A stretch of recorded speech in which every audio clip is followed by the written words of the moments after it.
Hello, everyone. Welcome to another episode of Prioritize the Pause. I am so blessed. We have another guest joining us today. We have Dr. Sandra Luyindula.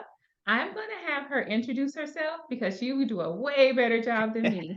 Dr. Sandra Luyindula, please introduce yourself. Absolutely. I guess you don't want to just read my bio, so I'll do it. I'm kidding. So my name is Dr. Sandra Luyindula. My patients call me Dr. L.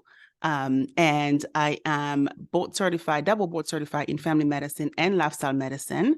I am the founder and CEO of DipABLM MD, a direct primary care practice in South Carolina, where we tend to provide great care to our patients, affordable access, and we added a twist of aesthetics and all of that in there.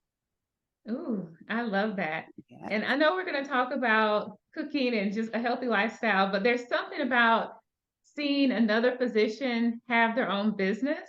Mm. It makes me so happy.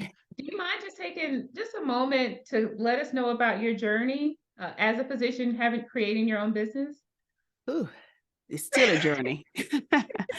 So, after graduation, it's not a surprise that many physicians are not well-versed in business, right? So, and typically, like everybody else, I work for the hospital system, still took care of patients, but it was very limited. So a few years ago, 3 or 4 years ago, I was introduced to direct primary care, which is a practice where, although insurance is not accepted or taken per se, we negotiate prices with the labs and pharmaceuticals and even other specialists to get affordable and accessible healthcare for our patients, literally for less than the cost of your cell phone or your cable bill. Basically, you pay that on a monthly basis, and there are different plans out there.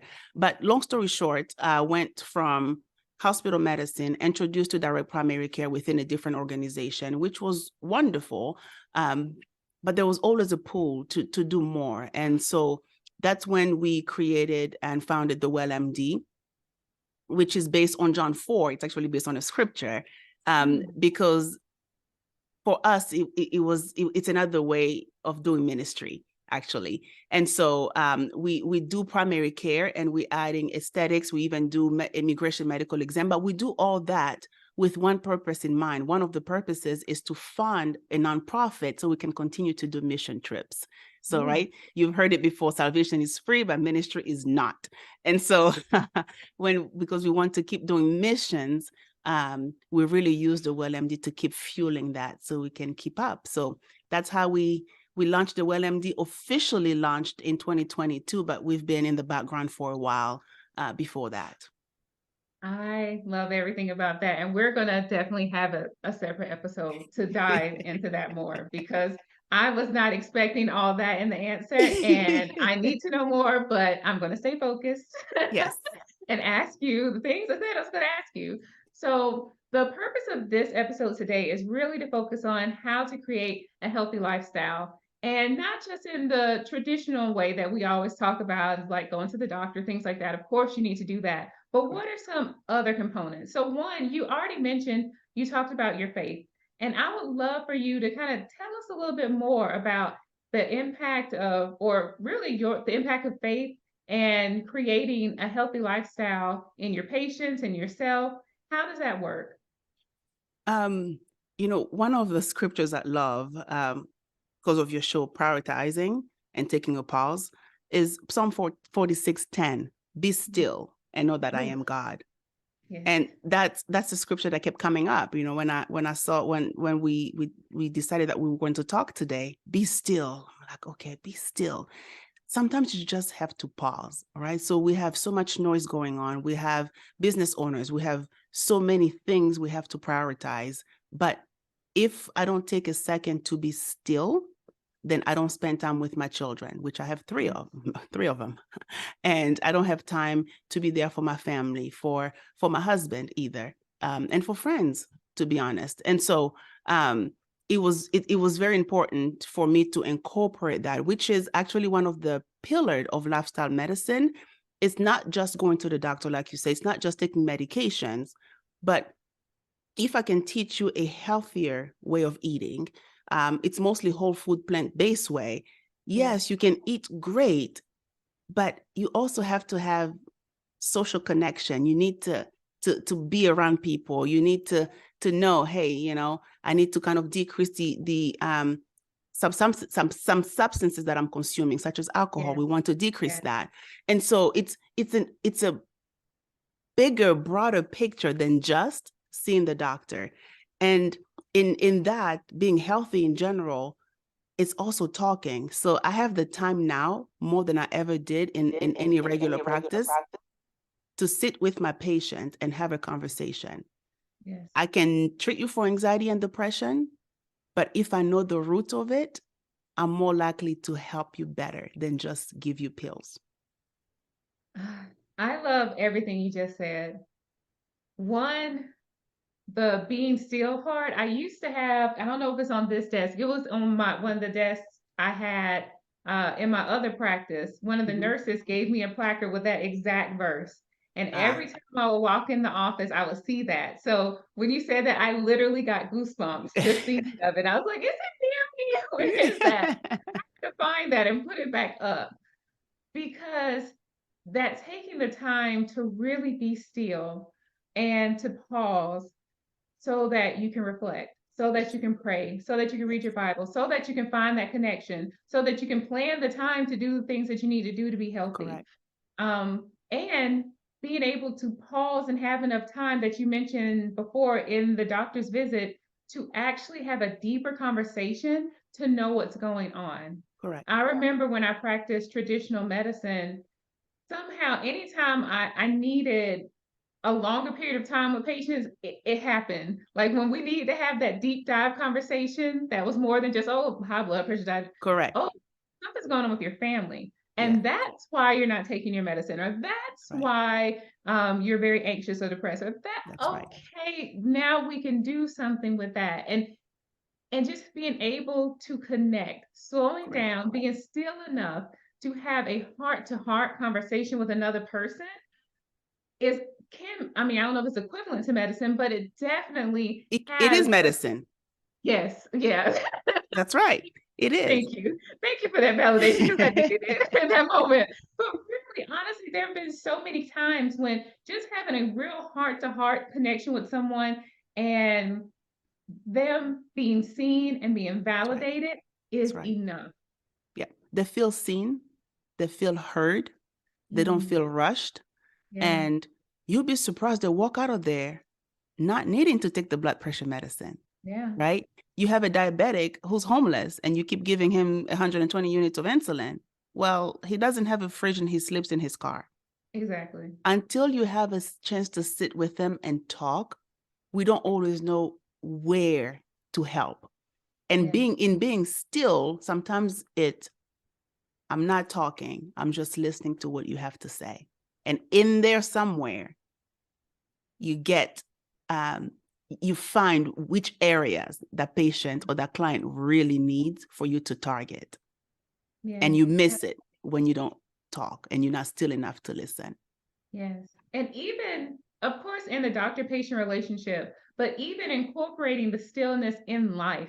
Yes. So whether that's the stillness in the morning before life gets crazy, I have, like a devotional book. So I don't have like actually I do have a Bible right next to my bed, but I have a devotional book. So I can just, before I do anything, I can flip to whatever page is next and read a nice message.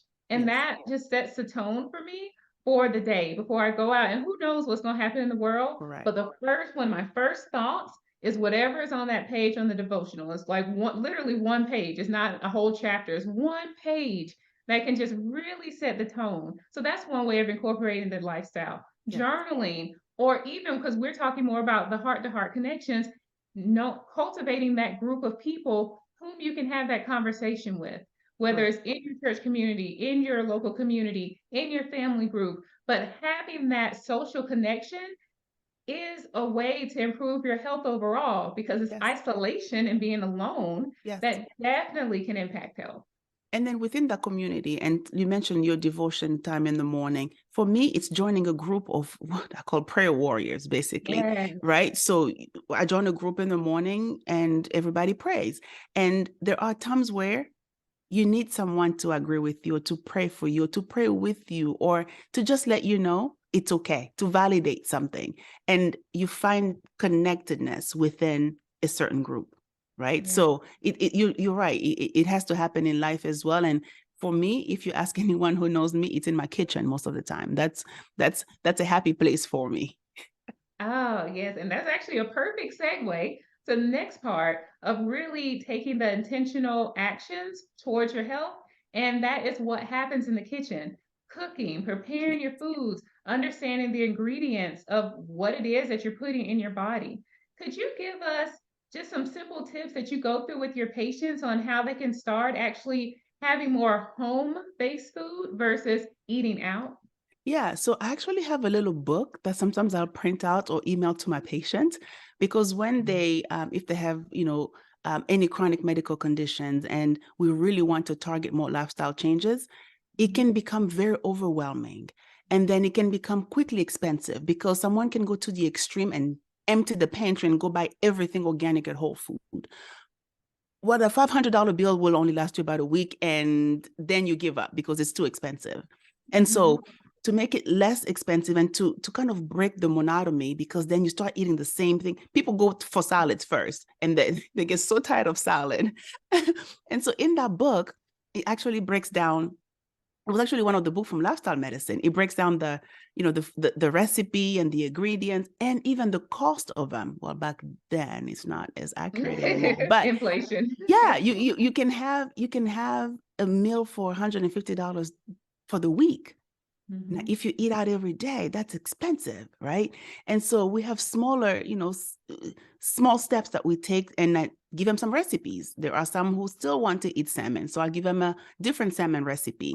And we started cooking a little bit and trying to record and show it to the patient and say, hey, this is what we did, or come and have lunch with Dr. L. And so they'll come in the office and they'll have lunch.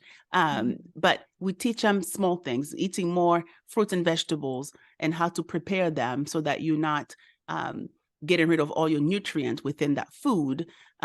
Because certain cultures, typically you boil for so long that you are basically not eating anything. There are no nutrient whatsoever in that food by the time you ingest it. But we give them tips, and we ask them to move slowly. If you used to eating meat, 21 times a week, I will not go from 21 to 0, because that's stressing the patient and it's not sustainable. So we make short, attainable, and sustainable goal. And we make them very precise. So that here, my goal this week is to drop down to 18 times of Yeah. eating meat as opposed to 21. So they have a goal in mind, and we keep decreasing until they feel comfortable. Now, not all my patients are vegan or vegetarian, but I have some who have made the choice to become vegan drastically. And that's also because they've had a drastic life-changing Yes. event. Yes. I love everything you said. I'll start back from the beginning of what you were saying, of actually having that tool, the booklet, and then you Yes. mentioned creating some videos, having lunch with you. Just it's very overwhelming for a patient from what I have seen. And even when, because I don't know if you know this, I lost 100 pounds. So when I was starting on my own journey, people saying, okay, eat Wow. healthy. What is What that? is that? What is that? So having that booklet or having just someone show me a little something really makes a huge difference, because it gives you some direction to go. Yes. And then not, well, you did mention people having severe like health change and really like changing their diet Yes. very quickly or drastically. Yes, I believe in that. But then there's also people who want to just change their diet here or there. They don't have to go from whatever they are now To to zero. vegan, like raw Exactly. vegan. No, no, it's No, taking the little steps and having someone who can be there with you during those steps that's right. is so important. And then even you mentioned the tasting of or the cooking and how the food is, and because I know before, I am from the South, I'm from South Georgia. So our vegetables are cooked in meat, very Yes. heavily cooked down. And it really wasn't until I did a program in California where it was like a no salt, oil, sugar, plant-based place where I had to relearn what food tastes like Mhm. because I realized I had not really tasted Tasted like individual foods. individual foods like avocado, like Huh. broccoli, like all these different things. I had to relearn what these different things taste like without all the heavy seasoning or out without the meat fats and all that Yeah. stuff in it. It may or without it being cooked down to the point where it's not the same thing as it was before. Correct. So that's a very important thing for people to know that when you are changing your diet, it's really being curious. If you say you don't like some, or oh, I don't like eating kiwi, I'll just try it. Try it. That's right. Just try it. That's all you gotta do is That's right. try it. And one episode doesn't, sometimes they'll say, "Oh, I think I'm allergic to it. What happened to it? Oh, I think I had a little stomach. My stomach, was bubbly. Okay, let's try it differently. Maybe it was mixed with something else." But the other portion of just being in direct primary care is I have the time to spend with my patient, and they have Yeah. our contact information. They can call if they have questions or concern, or they're so anxious about it that they want to revert back to the old selves. They can Mm, call. They have someone who will cheer them on. I tell them I am your biggest cheerleader, but I also crack the whip when I have to. But yeah. cheerleading first, because you first meet them where they are and see what their goals are and work with them that way. And then the beauty of it is I also make house calls. So I will walk in the house, you sick, okay, and then I look in your pantry, I'm like, come, let's sit down, let's have a little talk. But it's this whole seeing the patient in the natural environment doesn't only help with their chronic medical conditions, but it also helps with the eating habits. Mm. Ooh, It's fun. I love that. Listen, I need to move to South Carolina. First of all, that's number one. But then I also like that you mentioned being there for them when they don't want to do it anymore, Mhm. because that is going to come up.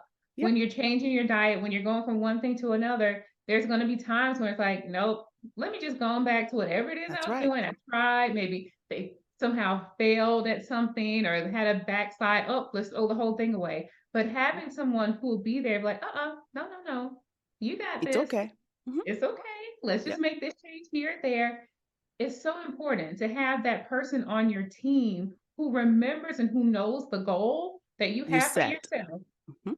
and can remind you of that.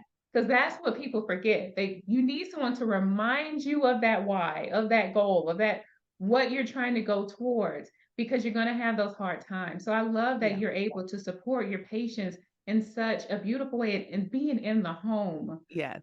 that I was able to do a home visit maybe 3 or so times in residency, and it was like you see someone in a totally different light when you Yes. are actually in their space versus them Yes. coming to your space. So that's a Yes. blessing, that service that you're able to provide for your patients. They don't always have the Sunday best in the home, right? So when they come to you, Mm. you put on your Sunday's best. But yeah, seeing them in their home environment is definitely a game changer for me personally, and I love it. I love it, especially my elderly patients. I love to see how come you skip 3 days not taking your medications because I see your pill bottles here. But Ooh. but it's it's the beauty of it. Just and that for them is community. Hey, my Yeah. doctor can come and stop by sometimes when I need her. It's not always possible, but as much as we possibly can make it happen, we do. And then on the flip side, those who want to give up, but also those who want ice cream that day. Mhm. All right. I had a patient who I was speaking to, and she said, you won't like where I am. I said, what is it? I'm at Dairy Queen. I'm like, Mhm. and? She said, I really want that, whatever you call it, where you flip it. I think it's called Blizzard or something. Yeah, that one. Yeah. Yes, a blizzard. She said, I really want that, but I can't take lactose. I'm lactose intolerant. And I'm Mhm. like, I'm not gonna stop you if you have a cheat day and you want a little bit of a blizzard. Your lips will enjoy it. Your belly, on the other hand, will not.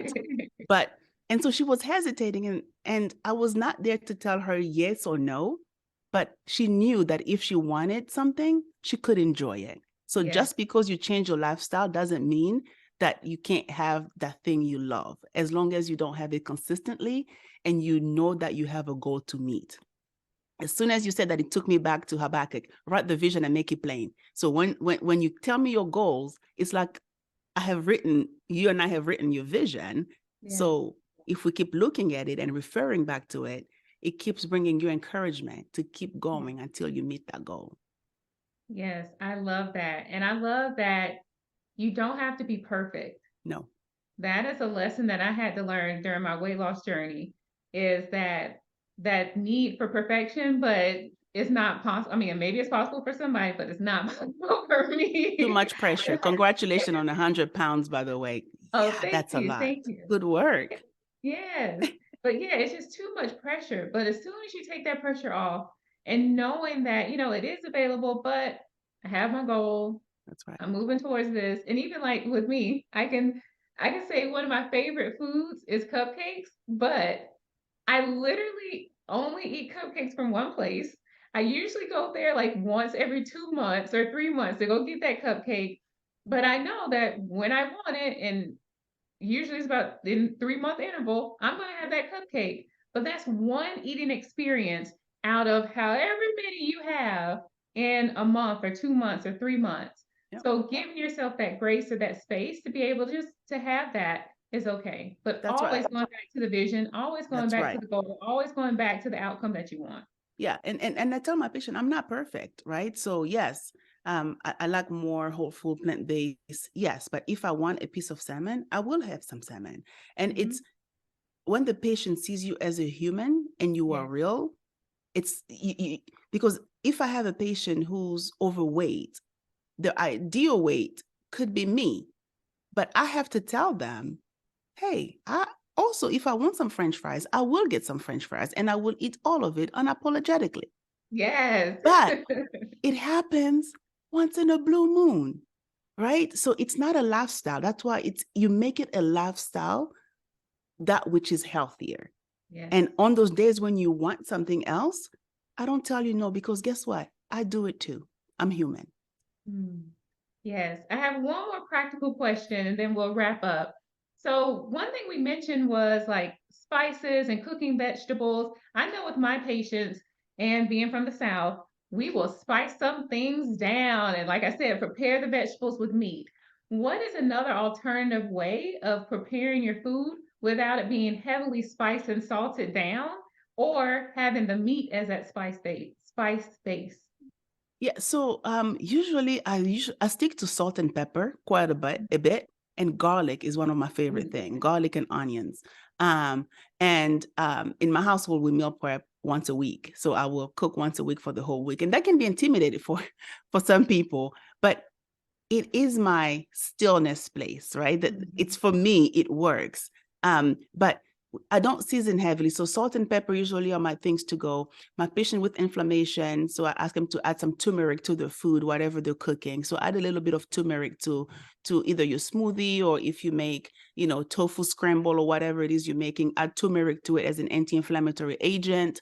But don't overdo it, right? So patient will add mixed seasoning, but what you don't realize just about every single one of them has salt in it, or sodium. And so by the time you add all of it, you're eating very, very salty food. And cooking at home is just overall healthy, because you know what you're putting in your food. You don't know if they put butter or MSG or whatever it is they put in the food out when you eat in the restaurant, which is not bad, because I still eat in restaurants sometimes, but 98% of the time, you'll find me eating at home. So I encourage them to do the same as much as they possibly can, because some cannot cook.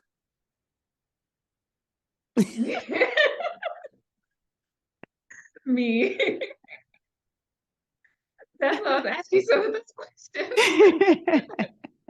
But I love that. I love the weekly meal prep. And yes, it can feel intimidating at first, but it becomes less intimidating on Yes. Wednesday when you're tired and you Yes. already have food in the refrigerator. It becomes Yes. less intimidating when you're driving home from work and you're passing by every fast food place and you can tell Yes. yourself, I got food in the refrigerator. Yes. So you do it in the moment, it may be like, oh, a little overwhelming, but it has so many benefits throughout the week of making the food decision point Yes. easier. Yes. And start small. You don't have to do a whole week. Do 2 days at a time. Some people don't like to eat the same food for long. So I'll make like 7 to 10 different dishes, and then people pick and choose how they want to mix it. Right.